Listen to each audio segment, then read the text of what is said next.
वालेकुम, स्वागत करते हैं, वेलकम खुशामदीद आप सब लोगों को हमारे चैनल अफान एक्टर्स में।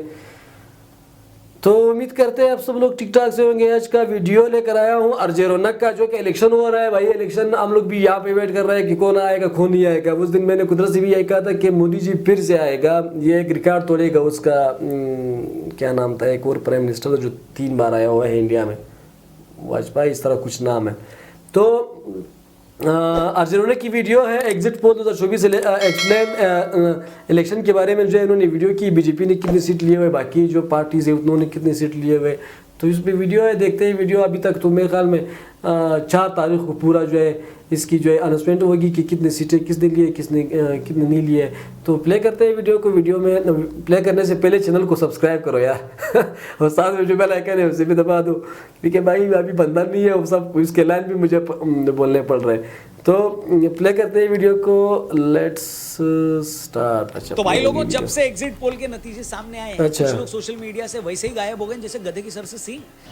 ये वो लोग हैं जो एक तरफ ये बोल रहे हैं कि हम एग्जिट पोल को नहीं मानते, और अगले ही सेकंड दुनिया से नजरें बचाकर बाथरूम में जाकर रो लेते हैं। मेरा तो इतना लाइफ खराब हो गया, इतना लाइफ खराब हो गया। समझ नहीं आ रहा है कि अभी तो सिर्फ एग्जिट पोल के रुझान आए हैं तो उनका ये हाल है। कल को जब असली नतीजे आ जाएंगे तो ये किसी पतंग से लटक कर दूसरे गोले पर ही न चले जाएंगे। But jokes apart, exit poll के रुझानों ने सबको हैरान कर दिया है, क्योंकि मोटा मोटी ये उम्मीद तो सबने ही की थी कि बीजेपी जीत जाएगी। मगर जिस तरीके से ये सारे एग्जिट पोल बीजेपी को, एनडीए को 350-400 सीटें दिखा रहे हैं, उसने सबको सरप्राइज कर दिया है। तो आखिर ऐसा क्या हुआ कि जो बीजेपी पहले ही 2019 में अपने पीक पर पहुंच गई थी, वो इस बार पहले से भी ज्यादा सीटें ला रही है? आखिर क्या वजह है कि 10 साल राज करने के बाद भी मोदी की पॉपुलैरिटी पहले से कहीं ज्यादा हो गई? और वो कौन कौन से राज्य हैं जो आज तक बीजेपी की रीच से दूर थे, मगर इस इलेक्शन में बीजेपी ने वहां भी कब्जा कर लिया है? तो आइए एक एक करके इन सारे सवालों के जवाब देते हैं। वीडियो पसंद आए तो इसे जरूर लाइक करिएगा, हमारे चैनल को सब्सक्राइब करिएगा, और ये वीडियो शेयर करके और भी लोगों तक जरूर पहुंचाइएगा। केजरीवाल जी, अगर इजाजत है तो शुरू करें प्लीज जरा। तो करो ना भाई, ये भी परेशान हो गए, हम भी परेशान हो गए, करो फिर। बताओ भाई। नमस्कार दोस्तों, मैं हूं रौनक और आप देख रहे हैं फनतंत्र। तो फ्रेंड्स, एग्जिट पोल को लेकर अब पूरी तस्वीर साफ हो गई है। देश के 10 मीडिया हाउसेस ने जो एग्जिट पोल करवाए हैं, उनमें हर किसी में एनडीए की सरकार बड़ी आसानी से बन रही है। अगर मैं इन सभी एग्जिट पोल की गई प्रेडिक्शन के बेस पर एवरेज नंबर बताऊं तो एनडीए को इन चुनावों में 360 सीटें मिलती दिखाई दे रही है, और इंडिया अलायंस को 123। मतलब सरकार बनाने के लिए जो 272 का मैजिक नंबर है, एनडीए उससे भी 88 सीटें ज्यादा तो ज्यादा होना चाहिए। वहीं इंडिया अलायंस इस मैजिक फिगर से 150 सीटें कम लाता दिख रहा है। अब आप इन एग्जिट पोल को कितना ही बड़ा फ्रॉड क्यों ना बता दें, ये कितने भी इधर उधर क्यों ना चले जाएं, फिर भी इस बात के चांसेस बहुत कम है कि असल रिजल्ट में एनडीए की 80-90 सीटें कम हो जाएं और इंडिया अलायंस की 150 सीटें बढ़ जाएं। इससे पहले कि मैं आपको बताऊं कि आखिर वो कौन कौन से स्टेट हैं जहां इस बार बीजेपी ने सबको सरप्राइज किया है और किस किस सर्वे में बढ़ते हैं।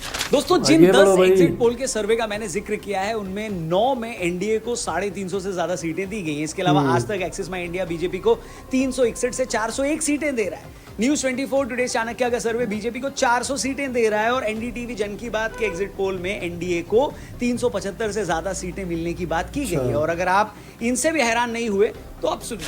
ज्यादातर एग्जिट पोल के हिसाब से पश्चिम बंगाल में बीजेपी 42 में से 25 से 28 से सीटें जीतकर नंबर 1 पार्टी बन सकती है। इसी तरह तेलंगाना की 17 में से 8 से 10 सीटें बीजेपी जीत सकती है। आंध्र प्रदेश में टीडीपी के साथ बीजेपी का अलायंस है, और यहां पर ये दोनों पार्टियां 25 में से 21 सीटें तक जीत सकती हैं। ओडिशा में जहां आज तक बीजेपी और बीजेडी की बराबरी की टक्कर हुआ करती थी, इस बार बीजेपी वहां भी 21 में से 18 सीटें ला सकती है। तमिलनाडु में बीजेपी को 22% से ज्यादा वोट मिल सकते हैं, और वो वहां 2 से 4 सीटें जीत सकती है। पूरी उम्मीद है कि केरल जैसे स्टेट में इस बार बीजेपी का खाता खुले और वो 2 सीटें तक ले आए। नोट करने वाली बात यह है कि ये सब वो स्टेट हैं जहां बीजेपी या तो कभी नंबर 1 पार्टी नहीं बनी थी, या उसकी वहां से कभी सीट ही नहीं आई। इन स्टेट में अच्छा परफॉर्म करने का फायदा यह है कि बीजेपी को महाराष्ट्र में जो 15 से 20 सीटों का नुकसान हो रहा है, उसकी भरपाई वो इन स्टेट से आसानी से कर सकती है।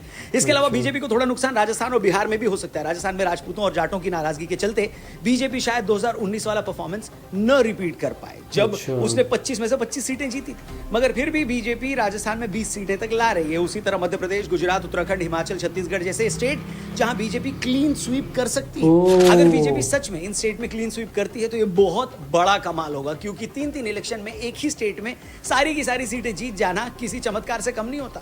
बीजेपी अगर एक बार फिर से 2019 जैसा या उससे भी बेटर परफॉर्म करने वाली है तो उसके पीछे सबसे बड़ा रीजन ये है कि अगर वो किसी एक स्टेट में या 2-3 सीट लूज कर रही है तो वो उसकी भरपाई ऐसे राज्यों से कर दे रही है जो उसके स्ट्रॉन्ग होल्ड नहीं थे। इसके अलावा यूपी, गुजरात और मध्य प्रदेश जैसे बीजेपी के जो गढ़ रहे हैं वहां तो वो अच्छा कर ही रही है। उम्मीद है बीजेपी इस बार यूपी में 80 में से 72 सीटें जीत सकती है। गुजरात और एमपी में सारी की सारी 26 और 29 सीटें जीत सकती है। बिहार में बीजेपी का परफॉर्मेंस तो अच्छा रहेगा, मगर जेडीयू को वहां 4 से 5 सीटों का नुकसान होगा, जिसका असर बिहार में एनडीए की टोटल सीटों पर पड़ सकता है। हम एक बार फिर से ये बात अंडरलाइन कर दें कि हम जो भी बात कर रहे हैं वो एग्जिट पोल के रुझानों के बेस पर कर रहे हैं, मगर सच में यही रुझान अगर एक्चुअल रिजल्ट में कन्वर्ट होते हैं तो इसे आजाद भारत की राजनीति की सबसे बड़ी घटना माना जाएगा। ऐसे टाइम जब किसी एक विधायक तक का दोबारा जीत कराना मुश्किल होता है, राज्य में किसी का दोबारा सीएम बनना भी आसान नहीं होता, इन सब के बावजूद अगर नरेंद्र मोदी लगातार तीसरी बार देश के प्रधानमंत्री बनते हैं तो ये भारत ही नहीं दुनिया की राजनीति में सबसे बड़ी घटनाओं में से एक होगी। मोदी का तीसरी बार प्रधानमंत्री बनना यह साफ कर देगा कि लोग एक नहीं अनेक वजहों से उन्हें चाहते हैं। अगर कुछ लोग ऐसे हैं जो उन्हें हिंदुत्व की राजनीति का सम्राट मानते हैं तो ऐसे भी लोग हैं जो उन्हें मुफ्त अनाज जैसी योजनाएं चलाने वाला मसीहा मानते हैं। कुछ लोगों के लिए मोदी अगर पाकिस्तान का पक्का इलाज है तो कुछ ऐसे भी हैं जिन्हें लगता है कि मोदी ने दुनिया में भारत का परचम लहराया है। अगर सच में तीसरी बार मोदी पीएम बनते हैं तो आपको मानना ही होगा कि लोग उन्हें एक नहीं कई वजहों से चाहते हैं। जैसा मैंने पहले कहा, इसमें कोई शक नहीं है कि किसान आंदोलन के चलते बीजेपी को हरियाणा, पंजाब में कुछ सीटों का नुकसान हो। हेमंत सोरेन की गिरफ्तारी के चलते हो सकता है उन्हें झारखंड में आदिवासियों का वोट भी कुछ कम मिले। अग्निवीर जैसी योजनाओं के चलते उसे राजस्थान में भी कुछ सीटों की नाराजगी झेलनी पड़े। लेकिन ओवरऑल सरकार को लेकर अभी भी ऐसा पर्सपेक्टिव है कि 10 साल बाद भी नरेंद्र मोदी एंटी इनकम्बेंसी जैसी कोई चीज फेस नहीं कर रहे। और जैसा कि हर बड़े परफॉर्मर के लिए कहा जाता है कि उसका मुकाबला किसी और से नहीं खुद से होता है। जिस तरह से हर एग्जिट पोल में बीजेपी सदर्न स्टेट्स में अच्छा कर रही है, ऐसा लगता है नरेंद्र मोदी ने खुद अपने सामने ये चैलेंज रखा था कि वो इस बार दक्षिण के राज्यों में अच्छा करके ही रहेंगे, और लगता है कि वो ऐसा कर ही लेंगे। बाकी आपको क्या लगता है, क्या एग्जिट पोल के नतीजे रिजल्ट में कन्वर्ट हो पाएंगे, हाँ या ना? अपनी ओपिनियन कमेंट सेक्शन में तो जरूर। तो ये थी वीडियो। अच्छा, जो एग्जिट उन्होंने जो है पोल अभी तक मतलब पूरा रिजल्ट आया ही नहीं। अगर इससे हट कर भी हो तो कितने सीट चली जाएंगे मोदी जी की? ज़्यादा से ज़्यादा 10 सीटें चली जाएंगे, 5, 8 इस तरह मतलब इधर उधर हो जाएंगे। लेकिन यहाँ पे तो 378 बता रहे हैं। अगर 378 भी ना हो, 350 भी हो तो भी इनकी गवर्नमेंट बन जाएगी। तो ये अब इलेक्शन तो पूरा जो है इसका रिजल्ट आया ही नहीं है। 4 तारीख को मेरे ख्याल में पूरा इसका रिजल्ट आएगा।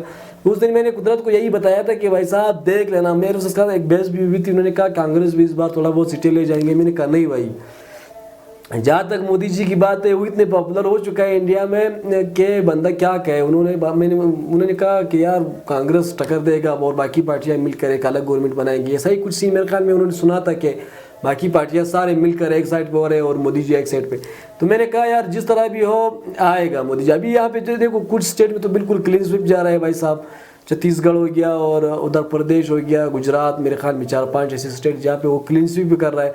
लेकिन बाकी जो स्टेट है वहाँ पे कहीं पे 10, कहीं पे 8, कहीं पे 12, कहीं पे इस तरह की सीटें इन्होंने ली है। तो अभी तक तो एग्जिट सब कुछ मतलब क्लियर नहीं हुआ है, लेकिन शायद 4 तारीख को बिल्कुल क्लियर सब कुछ जो है रिजल्ट आ जाए कि भाई साहब फलाना पार्टी ने इतनी सीट है, फलाना पार्टी की इतनी सीट है।